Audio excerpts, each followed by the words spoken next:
Item ಯಾವುದೇ ಇರಲಿ try ಮಾಡಿ ಆಚಿ ಚಿಕನ್ ಮಸಾಲಾ. ಆಚಿ ಚಿಕನ್ ಮಸಾಲಾ. ನ್ಯಾಯಾಧೀಶರು ಏನು ಹೇಳಿದ್ದಾರೆ, ಇದರಲ್ಲಿ ನಂಬರ್ಸ್ ಕೊಟ್ಟರೆ ಓವರ್ ಆಲ್ ಪರ್ಸೆಂಟೇಜ್ಗೆ ಅದು ಹೆಲ್ಪ್ ಆಗಬಹುದು ಅಂತ ಹೇಳಿದ್ದಾರೆ. ಅದರ ಕ್ಲಾರಿಟಿಯನ್ನು ಹೇಳಿದ್ದೀನಿ.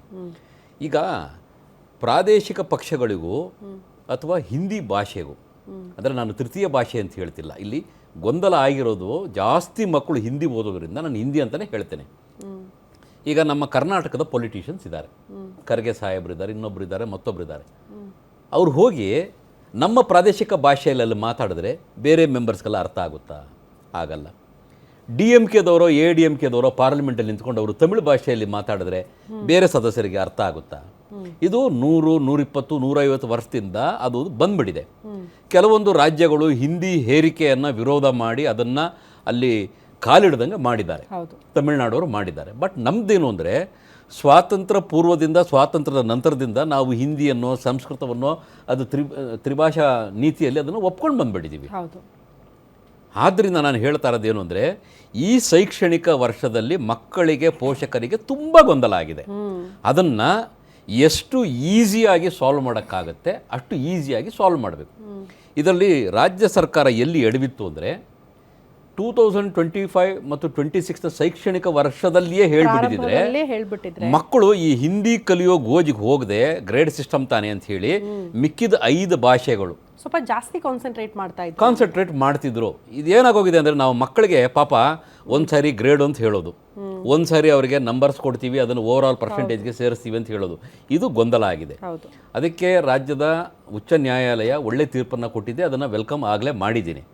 ಇನ್ನು ಮುಂದಕ್ಕೆ ರಾಜ್ಯ ಸರ್ಕಾರ ಈ ರೀತಿ ಯಾವುದಾದರೆ ಕ್ರಮವನ್ನು ತಗೋಬೇಕಾದ್ರೆ ಪೋಷಕರ ಜೊತೆಗೆ, ವಿದ್ಯಾರ್ಥಿಗಳ ಜೊತೆಗೆ ಮತ್ತು ಯಾರು ಎಜುಕೇಷನ್ ಎಕ್ಸ್ಪರ್ಟ್ಸ್ ಇದ್ದಾರಲ್ಲ ಅವ್ರ ಜೊತೆಗೆ ಮಾತಾಡಿ ಮುಂದಕ್ಕೆ ನಿರ್ಧಾರ ತಗೋಬೇಕು ಅನ್ನೋದು ನನ್ನ ಭಾವನೆ.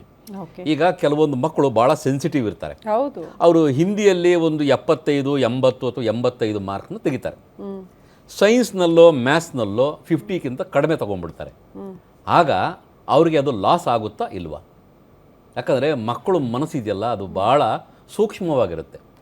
ಮಕ್ಕಳ ಭಾವನೆಗಳ ಜೊತೆಗೆ ರಾಜ್ಯ ಸರ್ಕಾರ ಈ ರೀತಿ ಹುಚ್ಚಾಟವನ್ನು ಆಡಬಾರ್ದು ಅನ್ನೋದು ನನ್ನ ಅಭಿಪ್ರಾಯ. ಓಕೆ ರಘುಪತಿ ಸರ್, ಅಂಕ ಕೊಡೋದ್ರಿಂದ ಏನು ಸ್ಕೋರ್ ಮಾಡೋದ್ರಿಂದ ಅಥವಾ ನಂಬರ್ಸ್ನ ತೋರಿಸೋದ್ರಿಂದ ಲಾಭ ಇಲ್ಲ ಮಕ್ಕಳಿಗೆ, ಗ್ರೇಡ್ ಕೊಡೋದ್ರಿಂದ ಒಳ್ಳೇದಾಗುತ್ತೆ ಮಕ್ಕಳಿಗೆ ಅಂತ.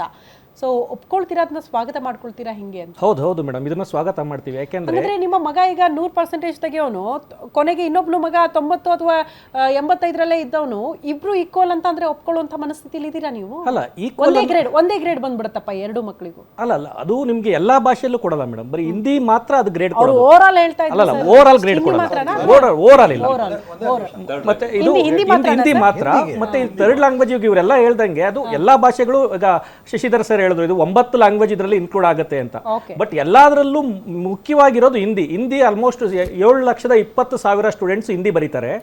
ಕನ್ನಡನೂ ಇದೆ ಅಂತ ಹೇಳಿದ್ರು. ಕನ್ನಡ ಇದೆ, ಬಟ್ ಕನ್ನಡ ಬರೆಯೋರು ಕೇವಲ 11,600 ಜನ ಮಾತ್ರ ಕನ್ನಡ ಬರೆಯೋರು. ಮಿಕ್ಕಿದ್ದು 7 ಲಕ್ಷ ಅಂದ್ರೆ ಅದರಿಂದಲೇ ಮೆಜಾರಿಟಿ ಹಿಂದಿ ಇರೋದ್ರಿಂದ ಇದು ಹಿಂದಿ ಅಂತ ಬರ್ತಾ ಇರೋದು. ಅಲ್ಲ, ನನಗೆ ಯಾಕೆ ಹಿಂದಿ ಅನಿವಾರ್ಯ ಅನ್ನುವಂಥ ಪರಿಸ್ಥಿತಿ ನಾವು ತಲುಪಿಬಿಟ್ಟಿದೀವಿ ಅಂದ್ರೆ ಜಸ್ಟ್ ಮೊನ್ನೆ ಒಂದು ಎಕ್ಸಾಂಪಲ್ ಕೊಡ್ತೀನಿ. ರೈಲ್ವೆ ಇಲಾಖೆಗೆ ಎಕ್ಸಾಮ್ ಮಾಡ್ತಾರೆ ಸರ್, ಕನ್ನಡದಲ್ಲಿ ಎಕ್ಸಾಮ್ ಬರೆಯಕ್ಕೆ ಅವಕಾಶ ಮಾಡಿಕೊಡಿ ಅಂತ ಸತತವಾಗಿ ಹೋರಾಟ ಮಾಡಿದ್ರು ಅವಕಾಶ ಸಿಗ್ತಾ ಇಲ್ಲ. ನಿಮ್ಗಲ್ಲಿ ಹಿಂದಿ ಓದ್ಲೇಬೇಕು ಅಂತ ಅನಿವಾರ್ಯ ಬಂದ್ಬಿಡುತ್ತೆ ಅಂತ. ಹಿಂದಿ ಅನಿವಾರ್ಯ ಅಲ್ಲ. ಈ ದುಸ್ಥಿತಿ ಇದು. ಕನ್ನಡಿಗರು ತಮ್ದಲ್ದೇ ಇರೋ ಭಾಷೆಯಲ್ಲಿ ಸಂಸತ್ಗೆ ಹೋಗಿ ಕೂತ್ಕೊಂಡು ತಮ್ದಲ್ದೇ ಇರೋ ಭಾಷೆಯಲ್ಲಿ ಮಾತಾಡಲೇಬೇಕು. ಅದಕ್ಕೆ ಅವ್ರು ಹಿಂದಿ ಕಲೀಲಿ 1ನೇ ಕ್ಲಾಸಿಂದ.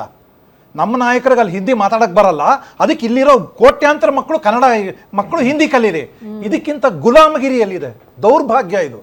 ನನ್ನ ನಾಡಲ್ಲಿ ನನ್ನ ಭಾಷೆ ಕಲಿತು ನನಗೆ ಪ್ರತಿಯೊಂದು ಸಿಗಬೇಕು ಅಂದ್ರೆ ರೈಲ್ವೆ ಪರೀಕ್ಷೆ ಇರ್ಬೋದು, ಬ್ಯಾಂಕ್ ಇರ್ಬೋದು, ಪಾಸ್ಪೋರ್ಟ್ ಕಚೇರಿ, ಒಂದು ಅರ್ಜಿ ತುಂಬಿಸೋದಿರ್ಬೋದು, ಕನ್ನಡದಲ್ಲಿ. ನಂಗೆ ಸ್ವತಂತ್ರ ಬಂದಿದೆ, ನಾನು ಈ ದೇಶದ 1ನೇ ದರ್ಜೆ ಪ್ರಜೆ ಅಂದ್ರೆ ನನ್ನ ಭಾಷೆಯಲ್ಲಿ ಎಲ್ಲ ಸಿಗಬೇಕು.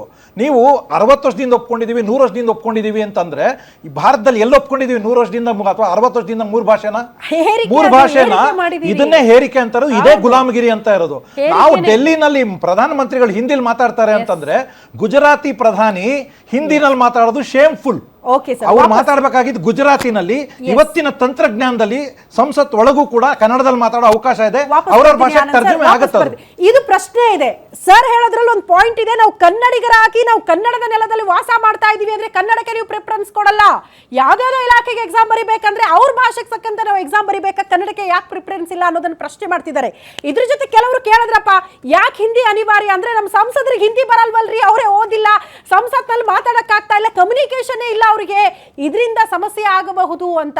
ಸೊ ಈ ಕಲಿತಿದ್ದಾರೆ ನಮ್ಮ ಸಂಸದರೆಲ್ಲ ಕೆಲವರು ಹಿಂದಿ, ಅವ್ರು ಹಿಂದಿ ಮಾತಾಡೋದನ್ನ ಕೇಳಿದ್ರೆ ತಲೆ ಬುಡ ಅರ್ಥ ಆಗಲ್ಲ, ಹಂಗಿದೆ ಪರಿಸ್ಥಿತಿ ಅಂತ. ಹಿಂಗಾಗಬಾರ್ದು ಅನ್ನುವಂತ ವಿಚಾರಗಳು ಕೂಡ ಪ್ರಸ್ತಾಪ ಆಗ್ತಾ ಇದೆ.